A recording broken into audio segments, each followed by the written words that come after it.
DDC के कुछ issues हमारे बीच में आए हैं जो हम लोग सरकार तक पहुंचाना चाहते हैं। आप सब जानते हैं कि 5 अगस्त 2019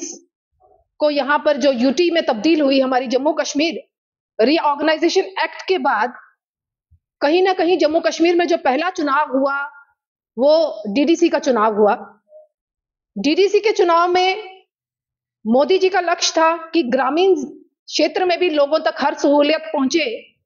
क्योंकि ऑलरेडी यहां पर जम्मू कश्मीर में पंचायती राज एक्ट तो 1989 वर्क कर रहा था, मगर उसके अकॉर्डिंग लोगों को उनके राइट्स नहीं मिल रहे थे, जो सुविधाएं लोगों को मिलनी चाहिए वो नहीं मिल रही थी। इस कारण से 17 अक्टूबर 2020 को केंद्र सरकार में उस अमेंडमेंट कुछ करके मुझे लगता है कि एक अच्छा जो यहां पर एक्ट बनाया वो लागू हो गया। डीडीसी के मेंबर बनने के बाद 280 के करीब हमारे मेंबर्स हैं 20 जिलों में, पूरे जम्मू कश्मीर को मिलाकर। हर जिले में 14 मेंबर हम लोग डीडीसी के बनते हैं। तो कहीं ना कहीं मकसद केंद्र सरकार का था कि जम्मू कश्मीर को कैसे सशक्त किया जाए, जम्मू कश्मीर में कैसे लोकल लेवल पर सरकार अच्छे तरीके से काम कर सके, क्योंकि 3 फेजेस में काम करती है। एक सेंट्रल गवर्नमेंट काम करता है, एक स्टेट गवर्नमेंट काम करता है, और उसके बाद लोकल लेवल पर गवर्नमेंट जो होती है वो कहीं ना कहीं डीडीसी बीडीसी इन लेवल की जो है, कहीं ना कहीं उस लेवल की जो है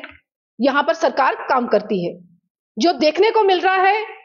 डीडीसी का भी 1 साल मुझे लगता है आने वाले दिसंबर तक डीडीसी का टाइम है। कुछ इश्यूज डीडीसी मेंबर्स के द्वारा हमारे बीच में लाए गए हैं, जो उमर सरकार जी बताना चाहेंगे हम उनको कि उमर सरकार वो तो बात कर रहे हैं बिजनेस रूल्स की, वो तो बात कर रहे हैं अपने पावर्स की,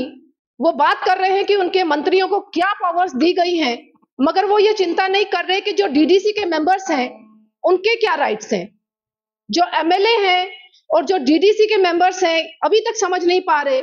कि एमएलए के पास क्या पावर है और डीडीसी के पास क्या पावर्स हैं, जिसके कारण उस जिले में कहीं ना कहीं आपस में तालमेल ना होने के कारण लोगों के काम नहीं हो पा रहे, जो समस्या देखने को मिल रही है। मैं यहां की सरकार से निवेदन करना चाहूंगी, उमर सरकार से, कि वो इस बात की चिंता करे, क्योंकि कहीं ना कहीं जो डीडीसी हैं उनका भी प्रोटोकॉल उनके बराबर है, क्योंकि यहां पर एमएलए तो अभी बने हैं 3 महीने पहले, उनसे पहले जो हमारे यहां पर काम कर रहे थे वो कहीं ना कहीं हमारे डीडीसी के मेंबर्स ही कर रहे थे। इन्होंने बात की कि जो फाइनेंशियल क्राइसिस है, जो फंड्स हैं या बजट है इनका, वो कहीं ना कहीं इतना कम है कि वो लोगों की जो जरूरतें हैं वो पूरी नहीं कर पा रहे। बीडीसी के अकॉर्डिंग शायद 50 लाख के करीब इन्होंने 25 लाख इनको मिलता था, ये 50 लाख की डिमांड कर रहे हैं कि 50 लाख के करीब हमारी जो है कहीं ना कहीं वो बजट होना चाहिए। और डीडीसी के मेंबर्स की डिमांड है वो 2 करोड़ के करीब उनको बजट मिलना चाहिए, क्यों आने वाले दिनों में बजट सेशन भी है। तो मुझे लगता है कि एक डिमांड जो इन्होंने रखी है वो लोगों की फैसिलिटीज के लिए रखी गई है। आप सब समझते हैं कि डीडीसी जो है वो ग्रामीण क्षेत्र को मजबूत करने के लिए है। मोदी जी का जो लक्ष्य है कि जो हमारी पंक्ति है, पंक्ति में आखिरी व्यक्ति को हर सुविधा मिले, उस सुविधा को पहुंचाने के लिए जब तक फाइनेंशियल हमारे पास सपोर्ट नहीं होगा, मुझे लगता है हम उनको सुविधा नहीं पहुंचा सकते। हमारी भारत में ही महाराष्ट्र में ऐसे प्रावधान है कि वहां पर जो मेंबर्स हैं उनके पास फाइनेंशियल क्राइसिस की कोई कमी नहीं है। मुझे लगता है कि वहां पर उनका फाइनेंस इतना स्ट्रांग है कि वो अपने लेवल पर ग्रामीण क्षेत्रों को स्ट्रांग कर पा रहे हैं। इसी तरीके से मुझे लगता है यहाँ की सरकार को भी ऐसा कोई प्रावधान बनाना चाहिए कि जम्मू कश्मीर में जो ये दिक्कत आ रही है,